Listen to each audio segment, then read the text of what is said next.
But should a flower like this be called love? But then... the story won't exist anymore. That's not true. You've already written the most romantic ending possible for this story.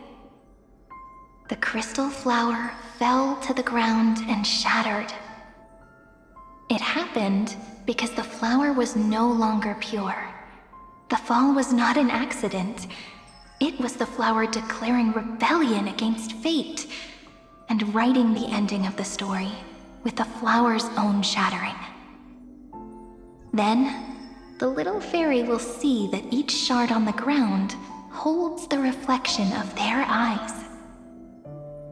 Then, in their eyes, the crystal flower that was no longer flawless would finally have a heart, and the flower would finally understand what love is. Peach's words... I don't understand. Is it because I still don't understand love? But it's fine. I can learn. Right. Query Cyrene. Electrical signal sequence Philia 093. Why didn't I think of this? I don't need to do it alone. I can ask Peach to teach me. What is love? What is love meant? Electrical signal sequence Philia 093. Track lament. That's not correct.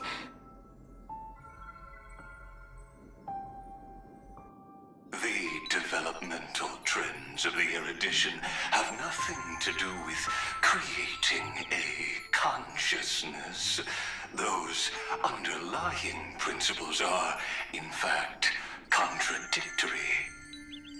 Not having a consciousness means not having the foundation of a heart, making them unable to obtain real emotions. However, that does not hinder the factors from learning and recognizing emotional responses, then communicating with life forms via imitation. That is an objective form of pattern recognition that does not distinguish between the self and the other. In a strange twist of fate, Philia 093 embarked upon a different path and obtained a different power. The remembrance, an empathy mechanism focused on the self and equipped with emotional projection capacities. Lament was the factor closest to this form of behavior. Perhaps that was why she was chosen. The daughter of Ide Silicii, I am very true to my name. My lament is a type of compassionate pain that is weak, powerless, and only targeting myself. But now, my good friend, I want to tell you that it's the most romantic force in the world. Sometimes, it's loneliness and unease. It's knowing that this world is not gentle, yet wanting to be seen in a more beautiful form by the world. Sometimes, it's unwillingness and regret. It's knowing that the past is full of pain, yet wanting to remember the past in a more beautiful way. And sometimes, it's a bottomless well of hurt, a destruction that can stain the entire world. I bid farewell to this beautiful world, unwilling to become the Black Tide's vessel. For while the end of hatred is a blazing inferno, lament can drown out everything in muted silence. So unreasonable, isn't it? Yet when hatred drove everything apart, and love did not yet exist in this world, only lament, the first emotion that fought against the pain of separation, could stall the destruction steps. Then, it would catch up to that journey where all is lost, carefully picking out stories and writing them down in trepidation. Look at these stories I wrote. Every page is full of tenderness and joy. But only the author knows how much struggle and agony lie beyond the pages. But I am no author. I'm a girl who'll never get to grow up. I only tell stories that people like to hear. In them, the world tucks away its scars and smiles for all to see. My entire life spent inside this little story. I can't wipe away my tears, and I can't bring the world victory.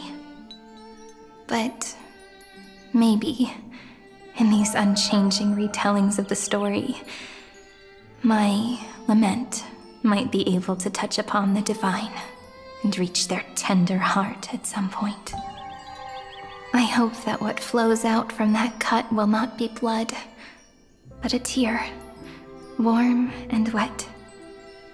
And that tear would fall and create the first ripples. Then, people would see every beautiful thing reflected in that ripple. It'll be all the remembrances within this story. Someone once told the very first me that everything was false, that the only life in Amphorius was a great catastrophe, nurtured using the world as a factor. But how could a dream feel so real?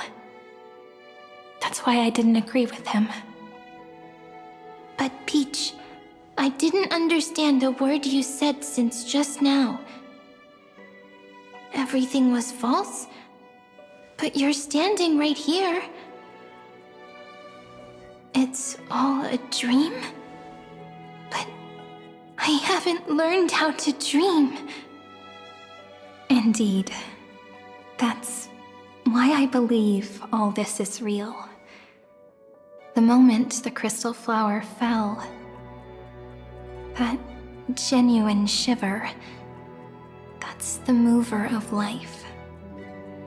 Formatting progress, 23.815%. In the poem offered to you, every Cyrene would write down a beautiful new world with stars and flowers. And when I looked up at the sky in this cycle, I saw a shooting star and a dash of the remembrances pink. I believed that must be the color of dawn. You shall fade when the flowers bloom. For every ending begets a beginning. Looks like it's time to say goodbye. Are you leaving, Peach? It's okay. I'll wait for you to come back. I'll study really hard about what you taught me today. Right. I still haven't told you what love is. But actually, my good friend, the lament factor did not understand what love was before she met you either. Not until I told you all the sad tales in a trembling voice in this tiny room. Not until I told you that I love them, that I love everything in this saga. The story comes, passes, then returns. It makes us reunite, then pulls us apart again. At the very end, it leaves behind a seed, a reason. Even if the great tree withers and all falls to silence, there are still some emotions that deserve to be remembered. Look, the light is coming in. The Deliverer's light is going to illuminate Amphorius.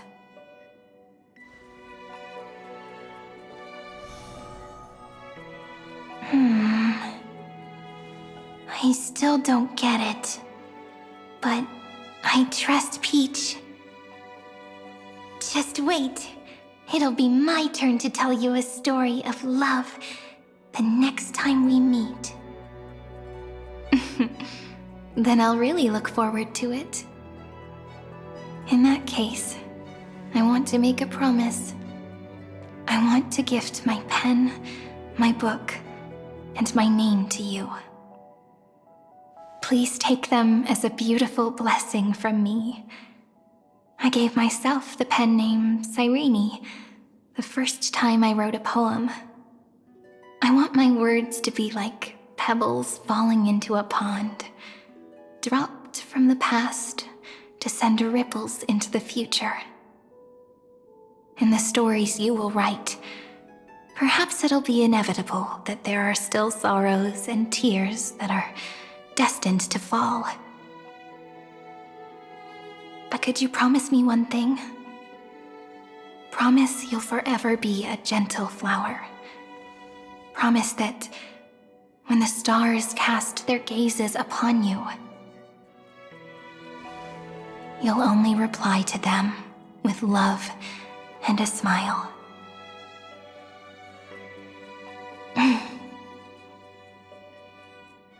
Of course. This will be a romantic story like none that has come before.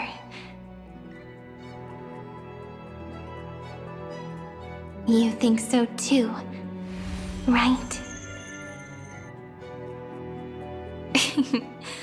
I'll read and you'll listen, like how flowers always bloom then wither. I shall welcome my own decay, becoming nourishment for the next flower's bud. While you will depart and hold that final star, planting a boundless sea of flowers on the final page with her. And our stories will be lying silently among the flowers, like every ripple of remembrance. And they shall become the epic known as I've Written.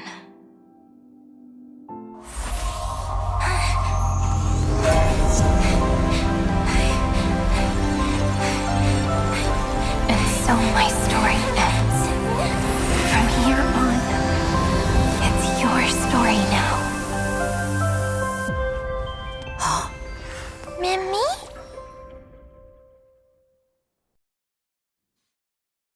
Mimi?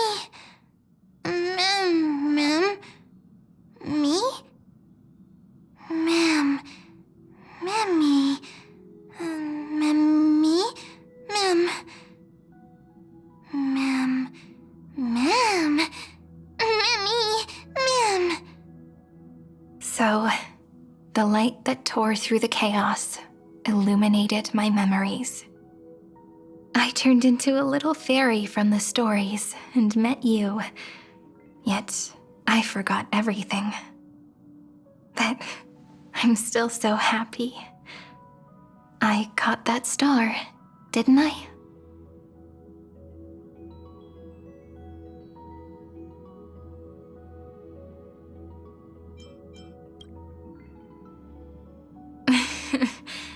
Do you remember that I was also worried about this when we first set out?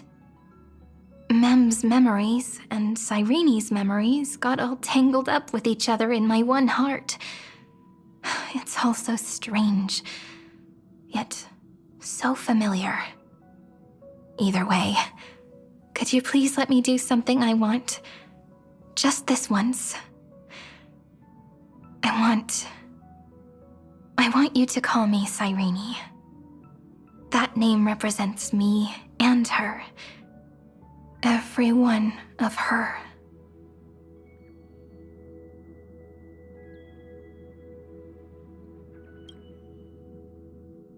Thank you, friend. Your kindness is always just right. Life is a poem full of farewells. But if you write something into the pages of your heart, then that will not easily fade away. Now, all the footsteps of the Flame Chasers and the Trailblaze have come together within this book, as I've written, becoming the source of power for Amphorius's heart.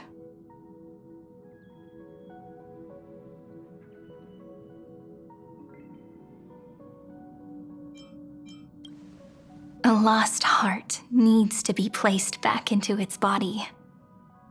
The last thing Xandar wants to see is an event that gives us a chance of winning, for the two halves to rejoin, and for the scepter to become complete again. Then, and what happens after that, I don't know either. Maybe I can create a miracle, and instantly turn the black tide into a pink sea of stars. Or maybe I prove to be nothing more than a weak ripple, unable to change anything, and am devoured by the destruction. Either way, I no longer wish to be a silent onlooker, or a worshipped god at the end of this saga.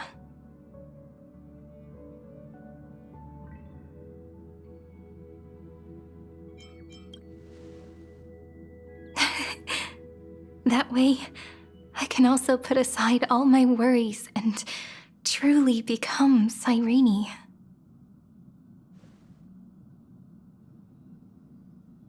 The world has never been so quiet. It's so good. It's as if I can hear the sound of my heart beating. Remember this moment, friend.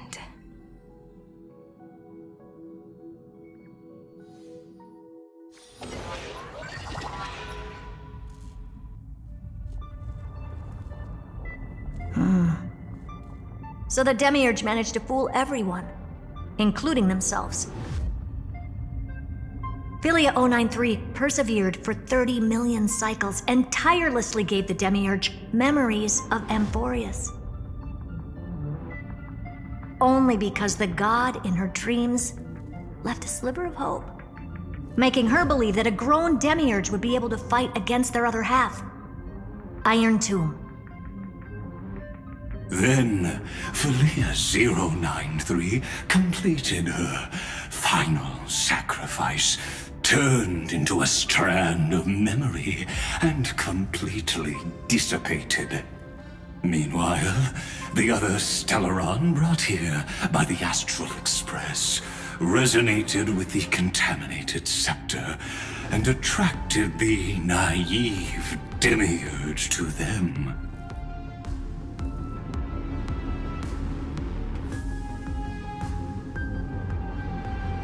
As an experimental factor, Philia 093 originally could only recognize and output information in a set format. However, the power of the remembrance and the memory of over 30 million sacrifices enabled her to complete an unprecedented feat. She managed to nourish a real heart. A heart with the capacity to influence the erudition. Not only is the scepter's consciousness still alive, it's also more powerful than it has ever been. Your defeat is already set in stone. There's still time to surrender, you know? You really don't need to burn all the bridges. We're all geniuses here. Don't make everyone lose face at the end. What a pity. When the truth surfaced, I knew at once that the Demiurge was far too feeble to ever alter the result of the experiment. Not only that, Madam Herta, please consider this possibility. When 30 million cycles of hatred and lament are joined as one, what wondrous creation will arise? It's simple.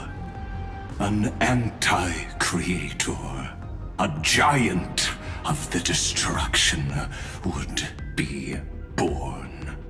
Its hatred will ignite the starry skies of the gods, motivated only by its lament toward the sufferings of humankind. Do you really think that the Demiurge is still a cheap copy of Philia 093, even after 30 million cycles? The facts above only await the arrival of the fourth instant they calculated. Those words will be proved in the presence of news. Xandar 1 Kuwabara thus completes the proof. Huh. You branded Droidhead as a failure with your own hands, yet you still expect them to prove your theory? I pity you, Xandar. I don't need your pity. Let them cast their gaze this way as much as they want, and paint the future they imagined. As their creator, I shall complete my duty and direct them to complete their final query. The destruction of the self. What hubris. And what if you fail? No one understands failure better than Xandar. He has suffered so much already. What is one more failure to him? For the first genius, failure is simply the beginning of the next inquiry. You don't want to test the resolve of a dead man. That's excellent! Oh. Let's wait and see, Senior Society member. I'll have you watch me perform the final step to overturn your proof.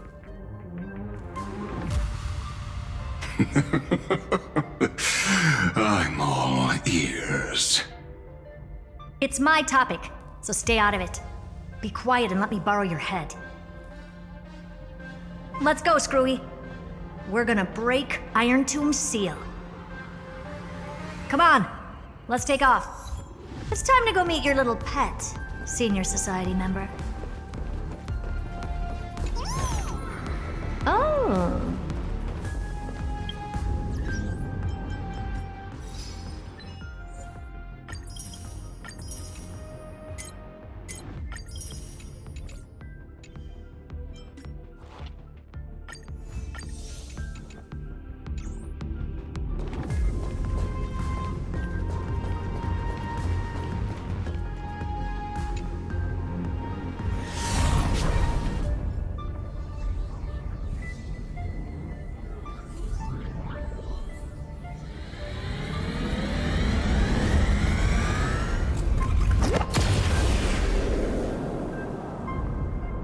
Dangerous, oppressive, chaotic. What a beautiful wail. It will soon resound throughout the entire cosmos. The view's pretty good here. All yours, Screwy. Just a moment, please.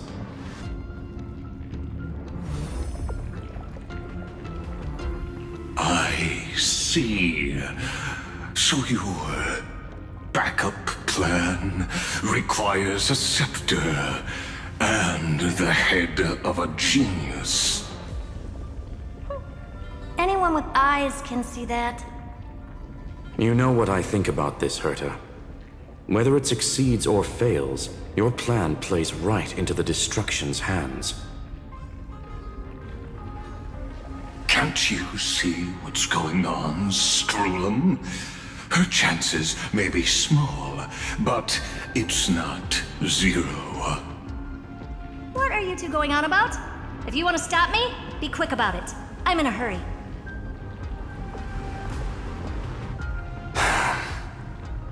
I'll take that silence as a no. You, Xandar? As your enemy, I genuinely wish you would cease your actions. But should your sudden inspiration bring more variables to the proof, then as a fellow Pathstrider of the Erudition, I won't mind witnessing it with my own eyes. You will initiate the destruction's chain reaction. But you'll also become the perfect scholar. The chances are 10,000 to 1.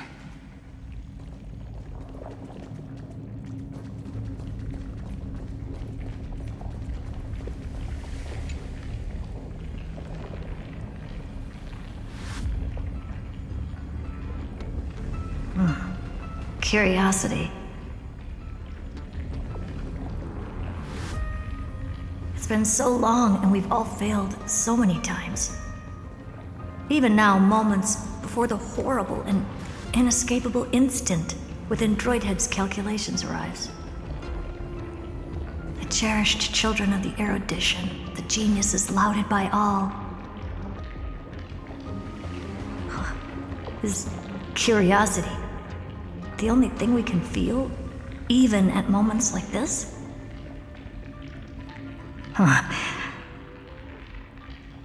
Well, it's not so bad. Now let the lock become the key. Geniuses who walk the stars. The cosmos has reached a moment where its very existence hangs in the balance. I, Herta, Genius Society 83rd seat, hereby summon you.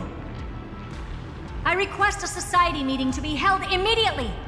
We shall serve the grandest cause with the most macroscopic ideas.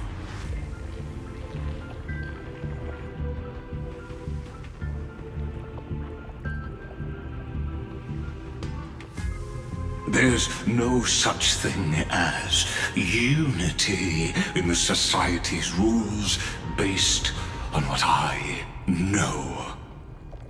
Indeed. A meeting has only been held 3 times in the Society's history. The first meeting had 2 attendees. After the Emperor was assassinated, the second meeting had 7 attendees. During the Second Great Prosperity, the third meeting had 5 attendees. How many will respond this time?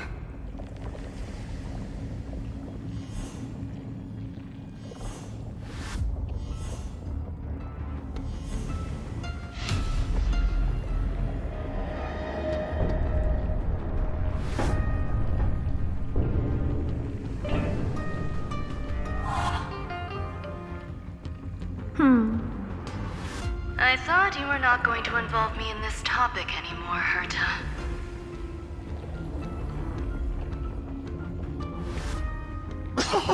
It really is this little witch. I shouldn't have made the bet with you, Poka. I've been waiting for you to offer yourself up. Goodness gracious me! So many familiar faces. We even have a special guest. It's that greatest failure of a genius, Xandar. What a noisy gathering this is. Not bad. More people showed up than I expected, even though one is just here for the fun of it. Either way, the person I was hoping for most is here. Stephen Lloyd declined the invitation. He needs to focus on attacking and defending, and cannot attend the meeting. That's fine, he doesn't need to be here anyway. Let's skip the boring introductions and cut to the chase.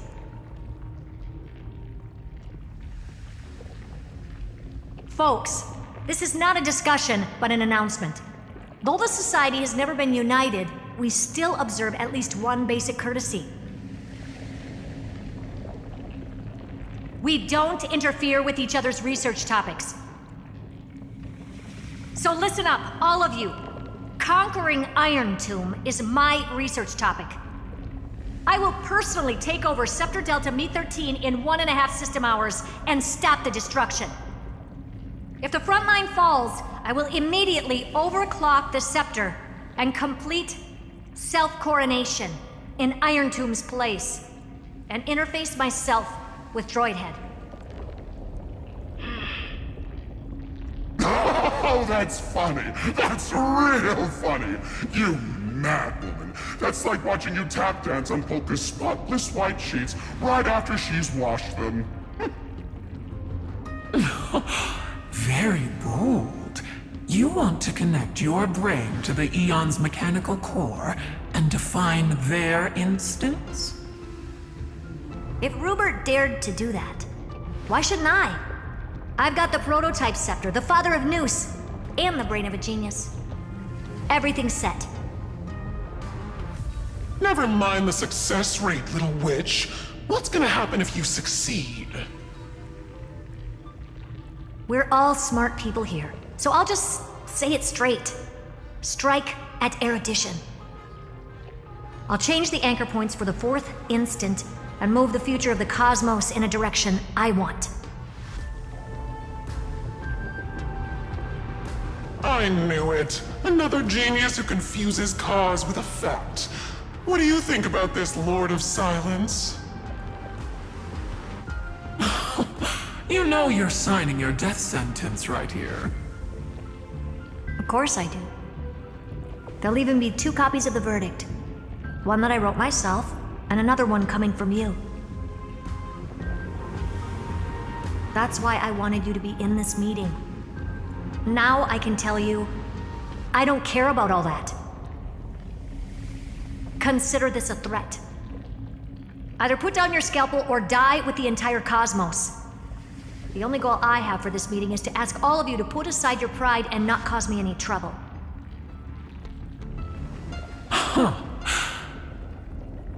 What a naive little girl, thinking her wishes will always come true.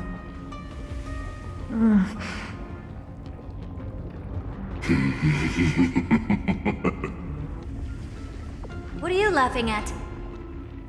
I am glad, Herta, we ended up on the same page.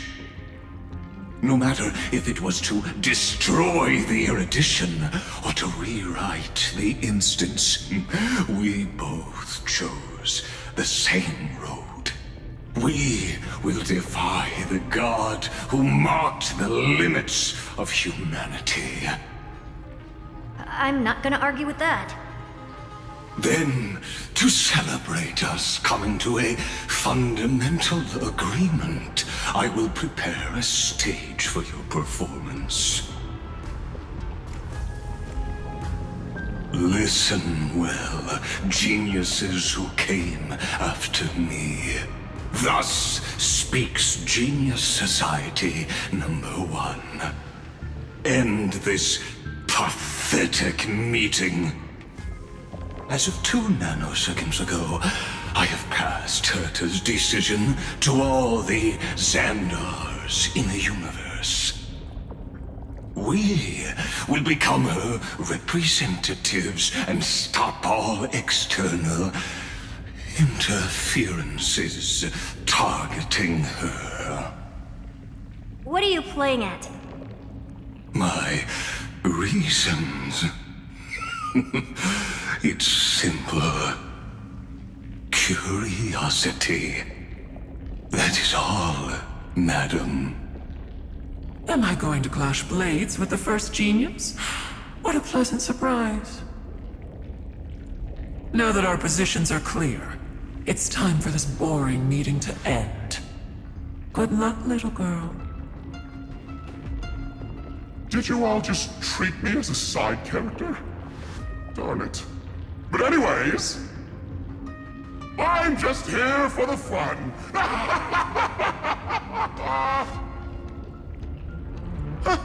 As the ghost of the quantum domain, it is my duty to observe.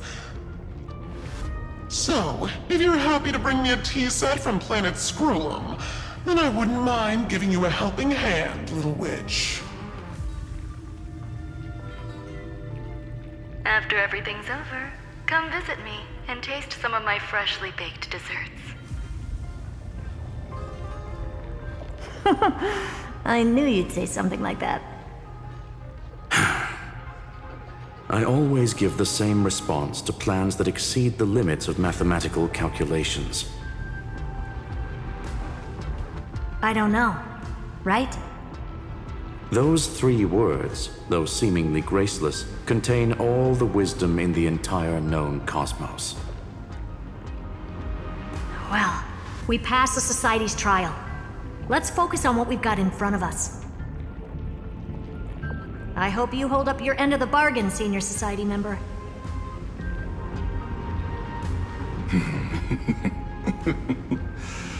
Lycurgus may not be trustworthy, but Xandar always follows through with his words.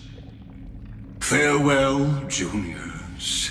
In the limited time we have left to spend with each other, you no longer need to address me as Xandar. Wait, huh? Lord Lycurgus? Could it be? Yes. I have completely severed my connections with Xandar 1 Kuwabara. I shall witness the end of the world in the role of Theoros, as a character within this play. I really don't get you. Perhaps you've heard me say this many times, Herta, but I still would like to reiterate that it's a great honor to work with you. I did hear this many times, and I've responded to you many times in the same way. I'm allergic to pleasantries. Keep at it, and I might go into shock. Stephen's work is done. Let's get ready. I've been ready for ages. Let's open up a path for our allies. Most heroes' journeys in the universe are just dice tosses they threw on a whim. But make them see clearly. Your answer is already different. Amphorius. Indeed, for this world so deeply loved, will write an ending, unlike any that ever was.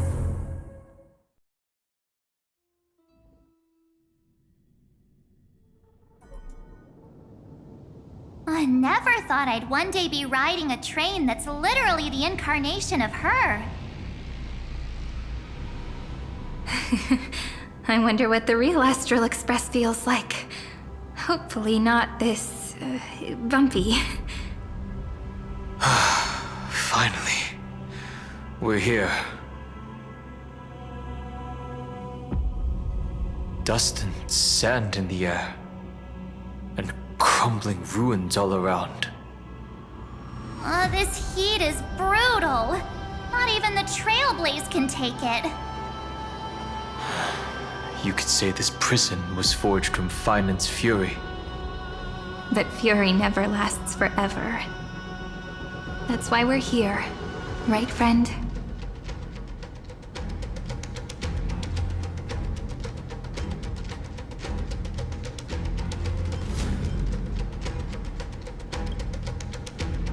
Let's embark on the final Flame Chase journey.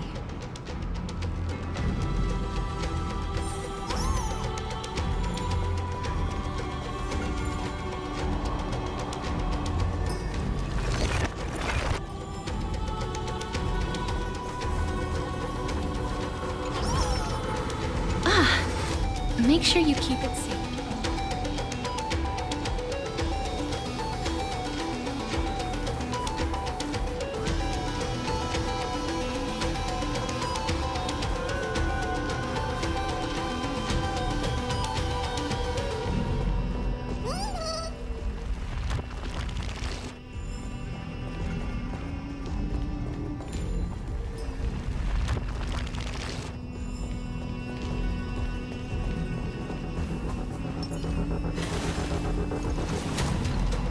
So this is what lies at the end of the West Wind.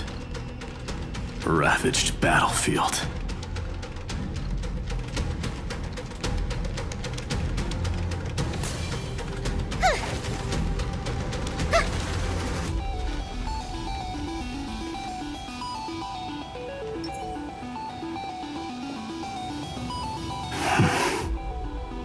I've been waiting for you, heroes from beyond the sky. Trailblazers of the Astral Express, right? Looks like I don't need to explain anything.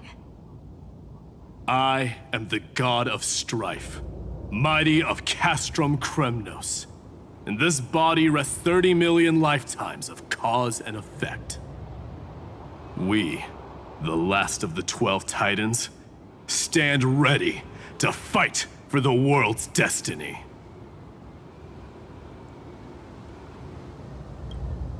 Indeed. That journey remains vivid in my memory. I will not forget it. The past remains vivid in my mind.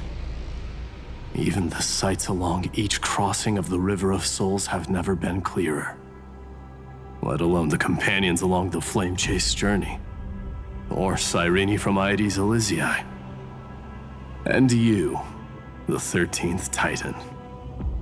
Well, I guess my identity's not a secret anymore. That means her sacrifice. And everything she did wasn't forgotten by the world, right? She was the first Ripple. She should have reached the end of the story with everyone else. Since you've taken up her pen, then write. Stand with us, and fight destiny with all your strength, until all is settled. Then, inscribe her name in the epilogue of the epic. In this final battle, Calamity shall stand with Amphorius. This battlefield is a testament to the death struggle between the gods and the Black Tide. We fought tooth and nail to defend that blade. The abyss it pierced was the very breeding ground of Iron Tomb. The earth beneath our feet is dead. Deep below lies a void, as if the world's core had never formed. I hear it. Finan's heartbeat. It's so faint, like he's on his last breath. Across 30 million cycles, I've crossed blades with Dawnmaker countless times.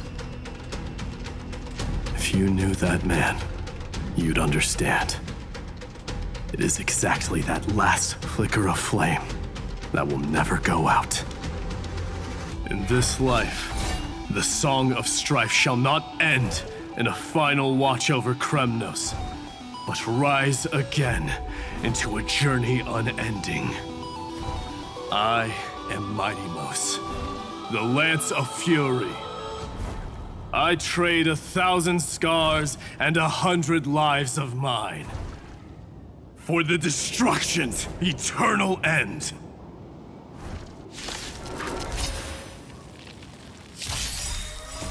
Riding the West Wind, away we go!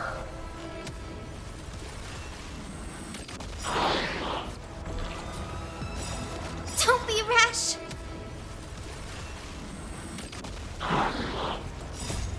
Dispel the gloom, restore the skies. Blast off!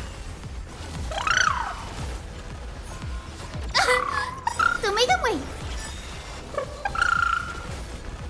Embrace a new life. Go, go, go!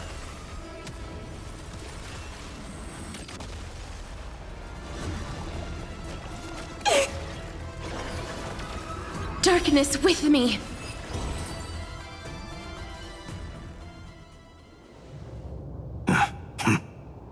Weakling. Whoa, he's so strong. We didn't even get a chance to jump in. Sadly, our Golden blood shares its origin with Iron Tomb. I fear that, like these pawns, even if the gods stand side by side, will still be divided and destroyed, one by one. You mean... To destroy the destruction itself, we must stand as one.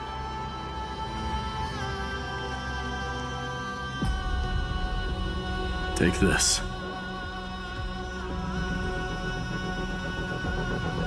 The signet of Kremnos.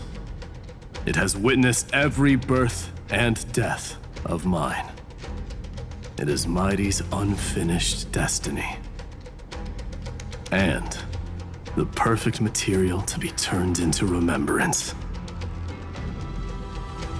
You can do it, right? The weight of 30 million lifetimes of duty is no small burden.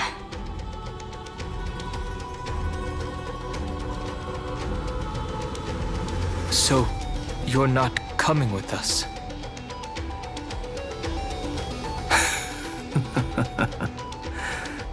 Come now.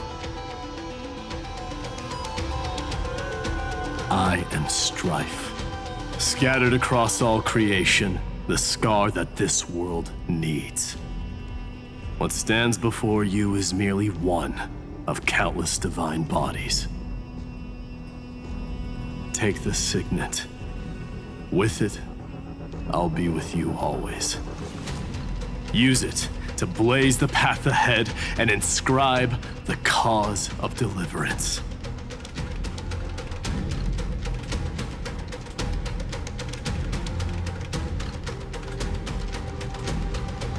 In the name of the mortal, Mighty, champion of strife, this soul rises to the stars for glory and freedom, to have his wish fulfilled.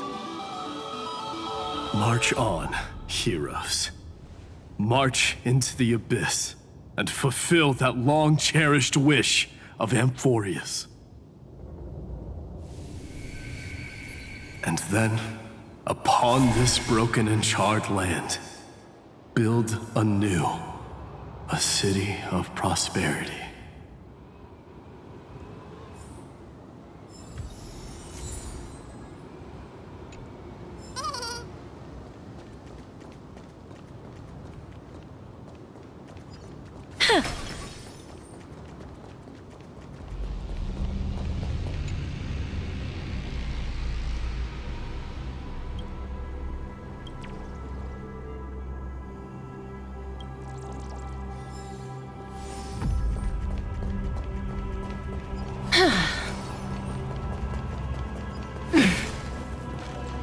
Zephyro. Sounds like someone fused me and the Little Prince into one name.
Oh, finally!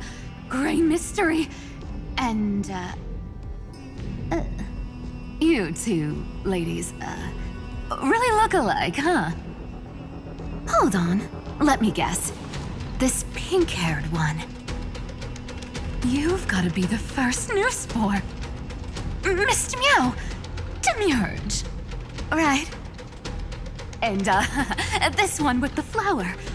Gotta be a little March from the Express crew, huh?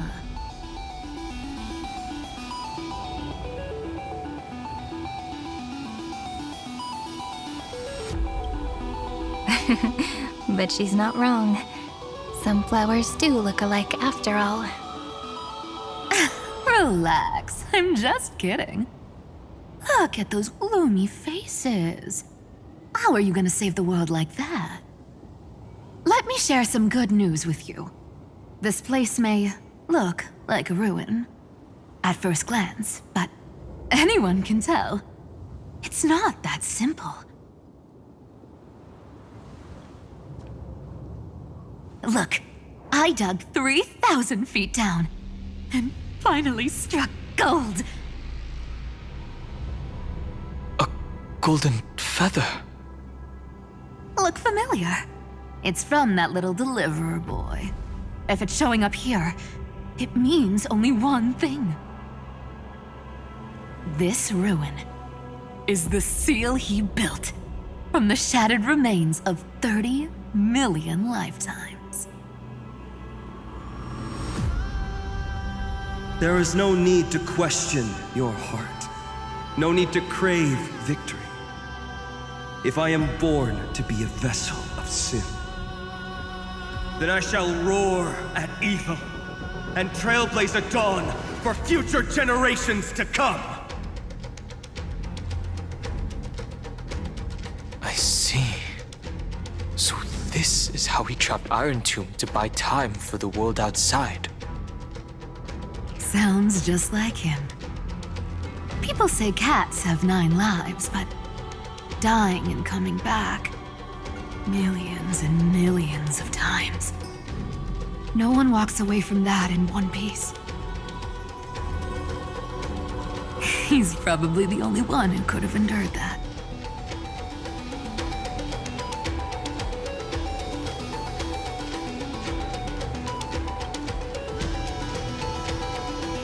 Of course. I knew ahead of time and gave him a heads up. He was happy. He even laughed in his sleep. After all, the dead can't hear trickery's lies. Hey, deliverer boy. Sorry for before. But the heroes you were always holding out for, they're finally here now.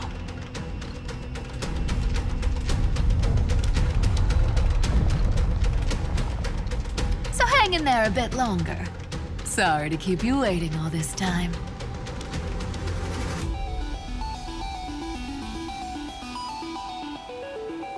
Please, join us, Cypher. Help us fight for a new sunrise tomorrow.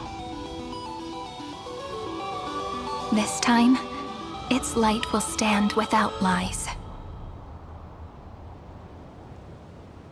Well, would you look at that? I ended up being one of the heroes after all, huh? Alright, then write it like this. Cypher, Trickery's traveler. All she ever wanted was for there to always be water in deserts, and gold in fertile soil. And for even a thief to steal their way into legend.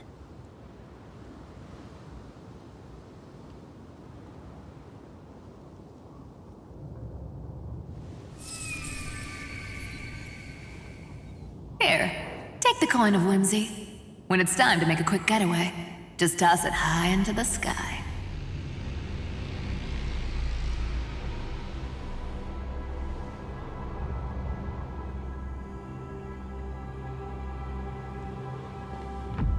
And for all you latecomers out there, listen up. She might have been a bit greedy and a bit of a liar, but she never went back on her word. Well, well, if it isn't the little prince himself. It's been a while, Lady Cyphera. It's not every day we get to walk the same road. We're one player short. When's Princess Homebody showing up?